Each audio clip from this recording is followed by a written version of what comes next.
ለመሆኑ አንድ ሰው በ30 ዓመት ውስጥ ጽፎ ሊጨርስ የማይችለውን ግዙፍ መጽሐፍ በአንድ ሌሊት ብቻ ሊጨርስ ይችላል ብላችሁ ታምናላችሁ? ያውም ከሰይጣን ጋር ውል በመግባት። ይህ መጽሐፍ በአሁኑ ሰዓት በስዊድን ብሔራዊ ቤተ መጻሕፍት ውስጥ ከፍተኛ ጥበቃ እየተደረገለት ይገኛል። መጠሪያውም ኮዴክስ ጊጋስ ወይም የሰይጣን መጽሐፍ ሲባል ዓለም ላይ ካሉና ካሁን ድረስ እንቆቅልሽ ከሆኑ የዓለማችን ትልልቅ ሚስጥሮች ውስጥ አንዱ ነው። ይህ መጽሐፍ እንዴት ተጻፈ?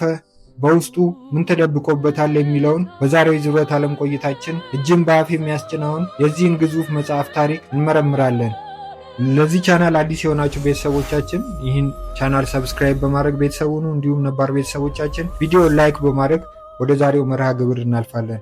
ኮዴክስ ጊጋስ በላቲን ቋንቋ ግዙፍ መጽሐፍ ማለት ነው። መጽሐፉ 92 ሴንቲሜትር ቁመትና 75 ኪሎ ግራም ክብደት አለው። እሱን ለማንሳት ቢያንስ 2 ጠንካራ ሰዎች ያስፈልጋሉ። መጽሐፉ የተጻፈው ከ160 አህያ ቆዳ በተሰራ ብርቅዬ ብራና ላይ ሲሆን በመካከለኛው ዘመን ከተጻፉ መጽሐፎች ሁሉ በትልቁነቱ አቻ የለውም። ነገር ግን ሰዎችን ያስገረመው መጠኑ ብቻ ሳይሆን ይህ መጽሐፍ የተጻፈበት መንገድ ነው። አፈታሪኩ እንደሚለው በ13ኛው ክፍለ ዘመን አንድ መነኩሴ ይኖርበት የነበረውን የገዳሙን ሕግ በመጣሱ በቁም እንዲቀበር ተፈረደበት። መነኩሴው ግን ጣቱን ለማስቀረት አንድ ሐሳብ አቀረበ። የሰውን ልጅ እውቀት ሁሉ የያዘ መጽሐፍ በአንድ ሌሊት ውስጥ ጽፌ ጨርሳለሁ አለ።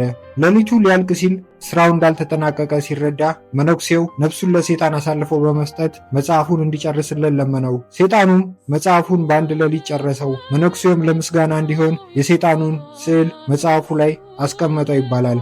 ሳይንቲስቶች ይህን መጽሐፍ ለዓመታት መርምረዋል። እጅን በአፍ የሚያስጭነው ግኝት ደግሞ ይህ ነው። በመጽሐፉ ውስጥ ያለው ጽሑፍ ከመጀመሪያው ገጽ አንስቶ እስከ መጨረሻው ድረስ አንድ አይነት የእጅ ጽሑፍ ነው ያለው። ጽሑፉ ምንም አይነት የመሳሳት፣ የመሰረዝ ወይም የእጅ መንቀጥቀጥ ምልክት አይታይበትም። ይህ ማለት ጽሑፉን በአጭር ጊዜ ውስጥ ተጽፎ እንዳለቀ ያሳያል። ነገር ግን አንድ ሰው ይህን መጽሐፍ ለመጨረስ ያለማቋረጥ ለ20 ዓመታት መጽሐፍ ይኖርበታል። ሳይንቲስቶች ይህ እንዴት ሊሆን ቻለ ለሚለው ጥያቄ እስካሁን የተሟላ ምላሽ አላገኙም።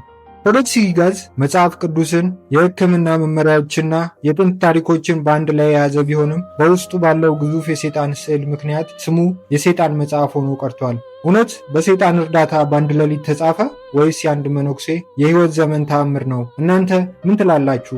ሐሳባችሁን በኮመንት አጋሩኝ። ቪዲዮውን ከወደዳችሁት ላይክ አድርጉ። ለተጨማሪ ሚስጥራዊ የታሪክ ጉዞዎች የዙረት ዓለምን ሰብስክራይብ አድርጉ። በቀጣይ ቪዲዮ እስክንገናኝ ቸር ቆዩ።